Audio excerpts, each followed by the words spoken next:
अगर श्री कृष्ण के प्रति ऐसा किया तो तुम्हारे समस्त अनर्थ और पापों का नाश हो जाएगा, तुम भगवत प्राप्त हो जाओगे। संगा सर्वात्मनः त्याज्या साचेत युक्तम न शक्यते।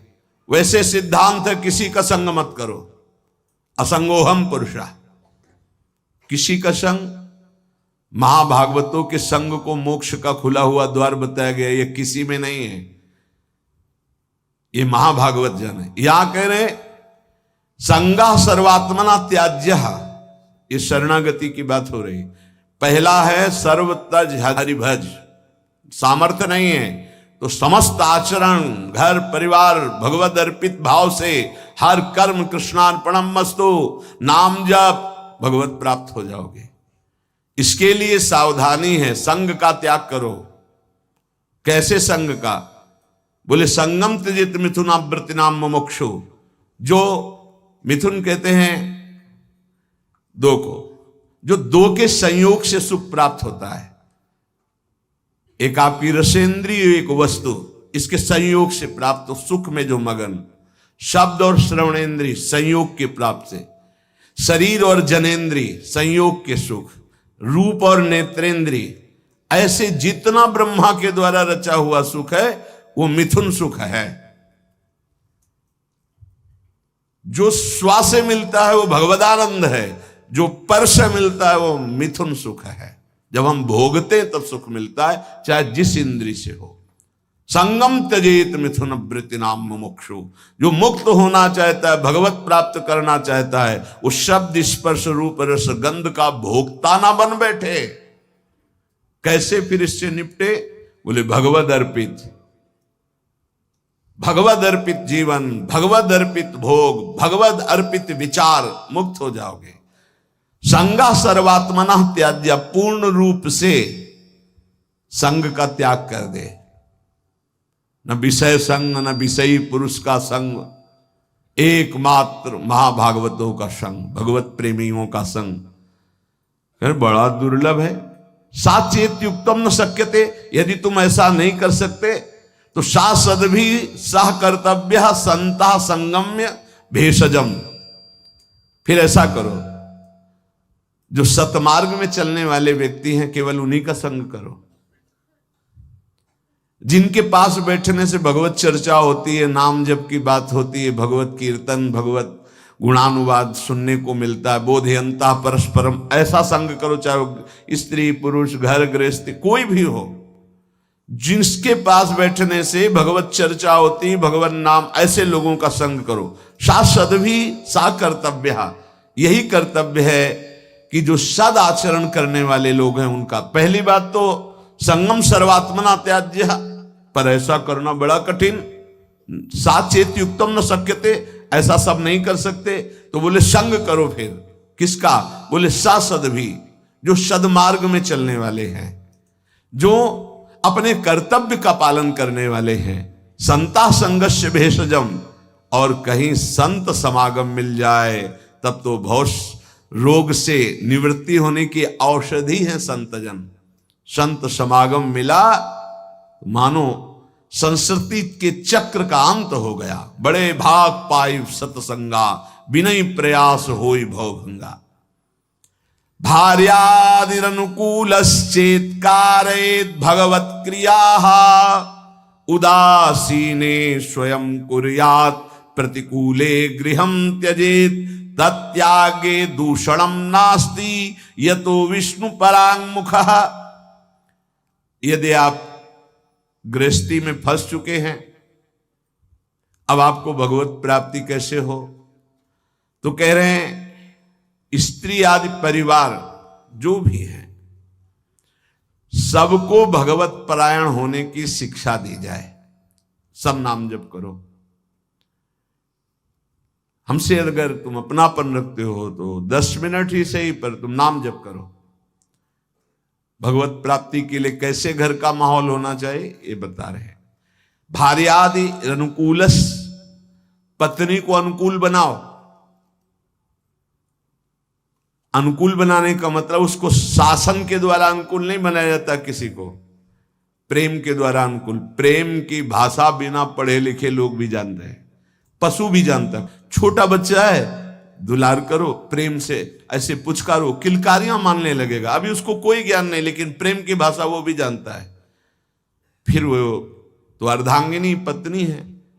लोगों के हृदय में पता नहीं क्या धारणा बैठ गई है, पुरुष रूप में हो गए तो अपने को पता नहीं ब्रह्म मानते क्या मानते हैं, कि लड़की वाला ब्याह करने आ रहा है, तुमको अपनी बेटी तुम्हारे घर में भेज रहा है, तुम्हारे जीवन भर के लिए तुम्हारा साथी चुन रहा है, तो लड़की वाले की तरफ ऐसी भावना की जाती मानो कोई पाप करके आया हो, कि आज मेरी पुत्री सुंदर है, पढ़े लिखे है, पर हमारे पास धन नहीं, तो जहां जाता हूं अपमान होता है, नहीं इतने में तो नहीं होगा ब्याह। तुम्हारा केवल लड़का है इसलिए तुम इतने गर्व में हो,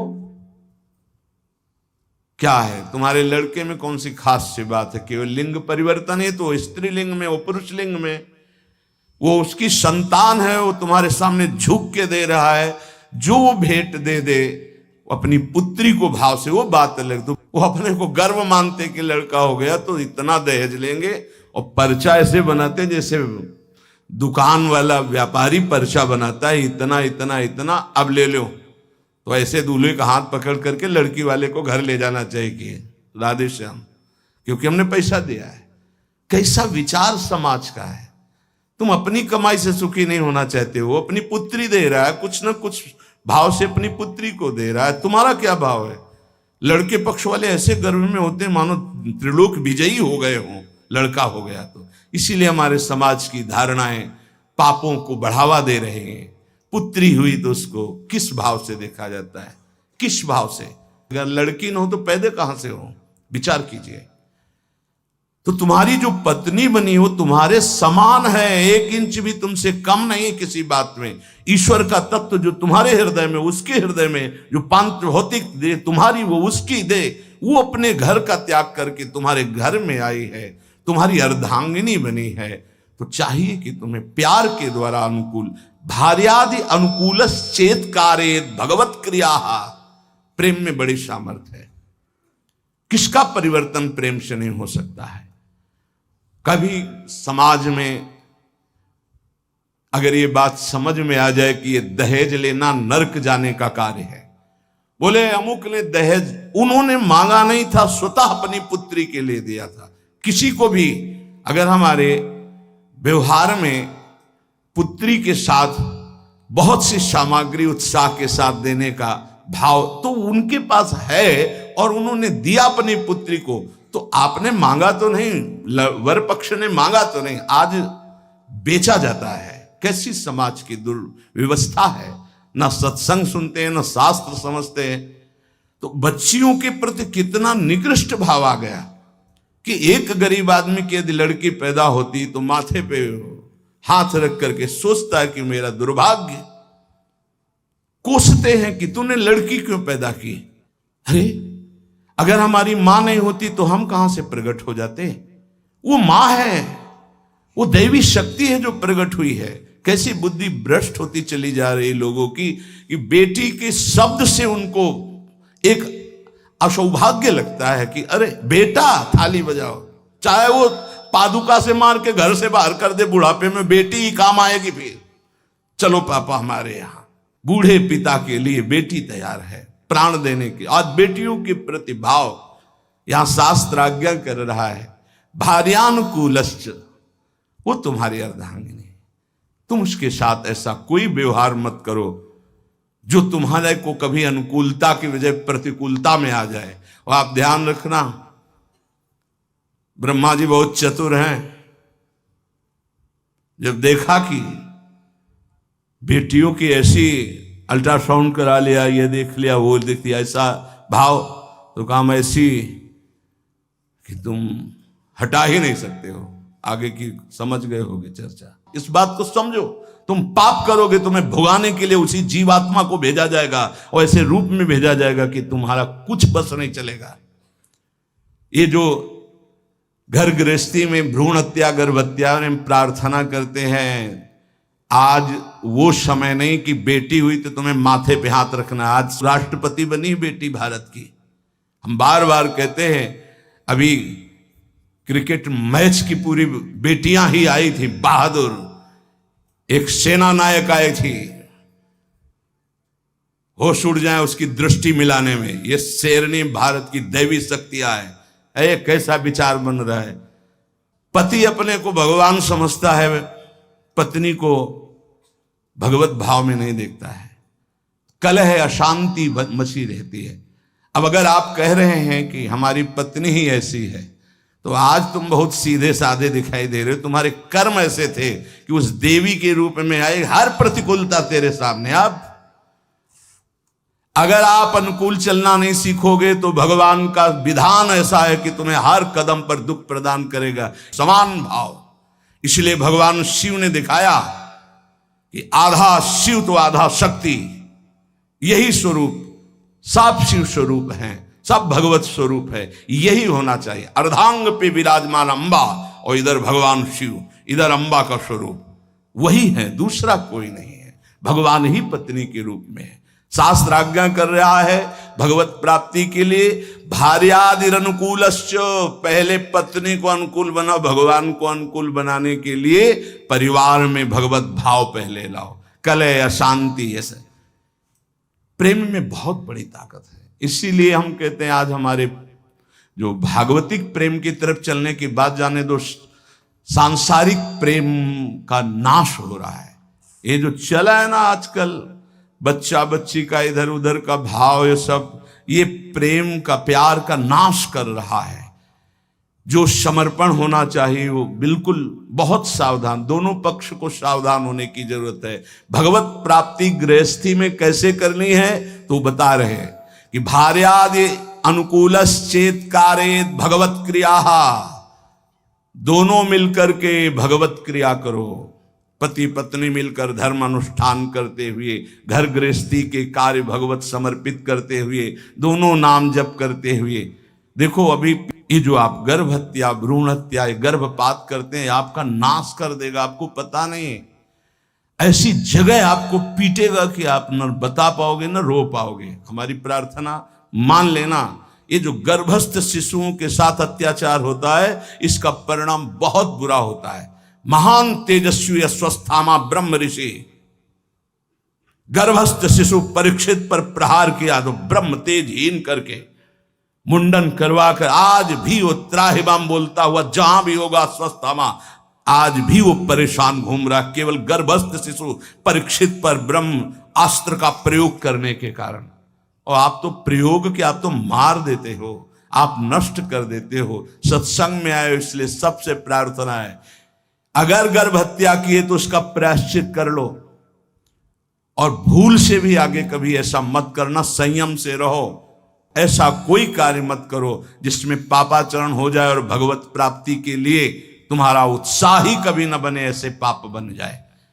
भार्यादि अनुकूलश्च, ये हम इसलिए कि कई घटनाएं देखे। हम निमुआ घाट कानपुर में गंगा के किनारे, प्रायः जहां एकांतिक घाट होते थे तो वहां व्यवस्थाएं, जैसे जो है आश्रम है तो एक भिक्षा मिल गई, दूर कुटिया कई बनी हुई संतों की, खाली है तो कुछ वर्ष वहां रह जाते थे। वहां रुके तो आसपास के बड़े जो वैष्णव प्रवृत्ति के थे, भक्त प्रवृत्ति के थे, वो प्रायः संतों का संग करने आया करते थे। तो उसमें एक बहुत ही धनी मानी ब्राह्मण आते थे। एक दिन वो अपनी बेटी को लेके आए तो ऐसे जली हुई पूरी आधी थी, आधा बहुत सुंदर स्वरूप था, आधा सब जला हुआ। तो उसकी आकृति देखकर कहा ऐसा कैसे हो गया? तो उन्होंने कहा कि ये जितनी इधर सुंदर है ऐसे पूरी सुंदर थी। खूब हमारे पास धन था उस समय, बताया शायद है कि 30-35 वर्ष पहले ब्याह किया था रुपया देके खूब। पर वो लोग ऐसे लालची निकले कि एक बार ब्याह के बाद जब दोबारा हमारी बेटी गई तो उन्होंने दहेज के लिए सूचना भेजी। उस समय मोबाइल तो था नहीं। फिर हम गए, जो कुछ बना फिर दिया, पर उन्होंने, उन राक्षसों ने बख्शा नहीं। हमारी बेटी को चारपाई में बांधा, मिट्टी का तेल छिड़का और आग लगा दी। अर्थ के लोभ से आग लगाई तो भगवान की ऐसी कृपा, जहां गांठ थी वहीं से आग प्रारंभ हुई, जो रस्सी की गांठ थी। अब जलने वाला चेष्टा फौरन खुल गई तो जीना के पास ही चारपाई में जीना में चढ़ गई, चढ़ के बगल वाले घर में ऐसे छप्पर में कूद गई और नीचे गई तो वो उनके बड़े भाई का था, जिस भाई का लड़का ब्याह हुआ था उसके बड़े भाई, उनके पास राइफल था। उन्होंने जे ही देखा तो तत्काल कंबल से सुरक्षा की और राइफल निकाली, बाहर निकले, कहा राक्षसों हम तुम्हें बताएंगे, और उसकी सुरक्षा करके पुलिस तक पहुंचाई। बोले तब ये जिंदा हमें वापस हुई, मुकदमा चल रहा है। अब वो ऐसे पूरी जली हुई, क्या उसका अभिशाप उनको सुखी कभी होने दे, आगे चलकर किस योनियों में जाएंगे क्या पता।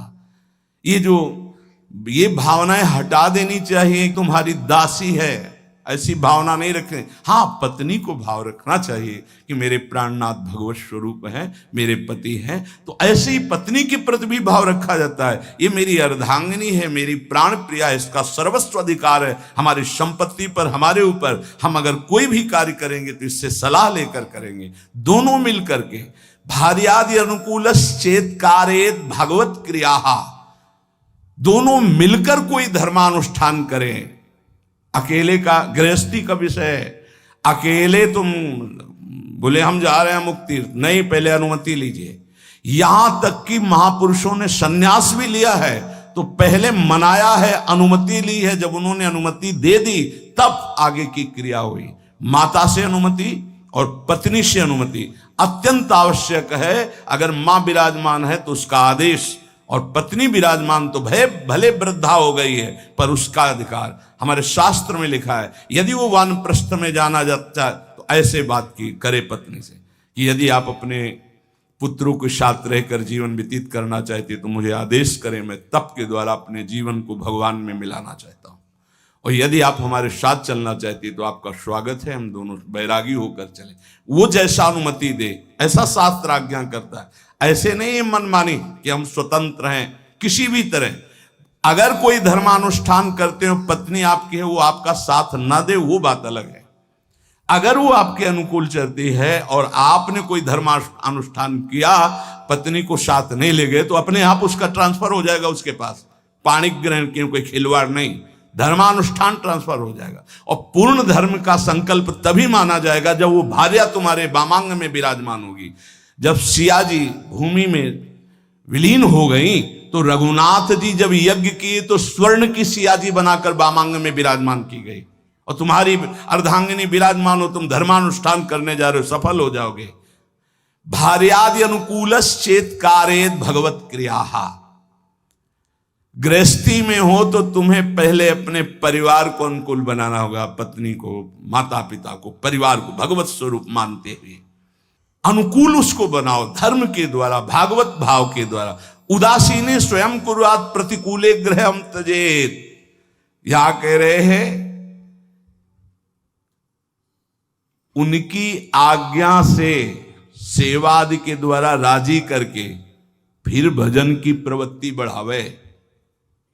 पहले पत्नी को अनुकूल करे, परिवार को अनुकूल, जो भगवत प्राप्ति का रास्ता है। ऐसा नहीं जैसे एक दो लोग आए कि अब हम तो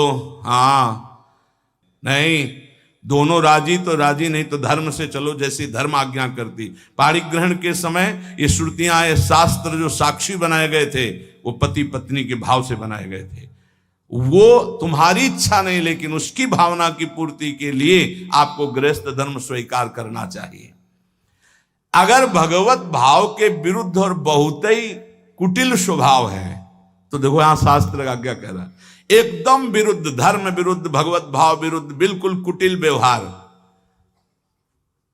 तो फिर बात अलग है कि अब वो धर्म में साथ नहीं दे रही तो आप धर्म करो। फिर भी पाणिक ग्रहण किया तो धर्म का हिस्सा उसके समीप जाएगा, उसका कल्याण होगा। ऐसे कोई खिलवाड़ नहीं पाणिक ग्रहण करना। जो परांगमुख, भगवत परांगमुख, भगवत विमुख है, वो कोई भी हो, फिर तो जाके प्रिय, ये सिद्धांत तब लागू, जाके प्रिय न राम वैदेही तजिए ताहि कोटि वैरीशम यद्यप परम शनेहि। अनुकूलस्य संकल्पाः प्रतिकूल विसर्जनम रक्षस्यतीति विश्वासो भरतत्वे वर्णे यथा आत्मनैवेद्य कार्पण्ये षड्विधा शरणागते है। अब शरणागति का स्वरूप समझिए। प्रभु के अनुकूल सदैव चलना, इस शरणागति का संकल्प कर लेना चाहिए। जो गीता में, भागवत में जो गुरुजनों ने, संतों ने आदेश किया है वो प्रभु के अनुकूल है। श्री कृष्ण अनुकूलेन प्रतिकूलस्य विसर्जनम, भगवान के, गुरु के, संतों के वाक्यों के प्रतिकूल कभी न चलना। अनुकूलस्य संकल्पाः, ये जीवन भर के लिए संकल्प लिया जाए अपने लोग मिलकर कि प्राण चाहे चले जाएं, धर्म के विरुद्ध आचरण नहीं करेंगे।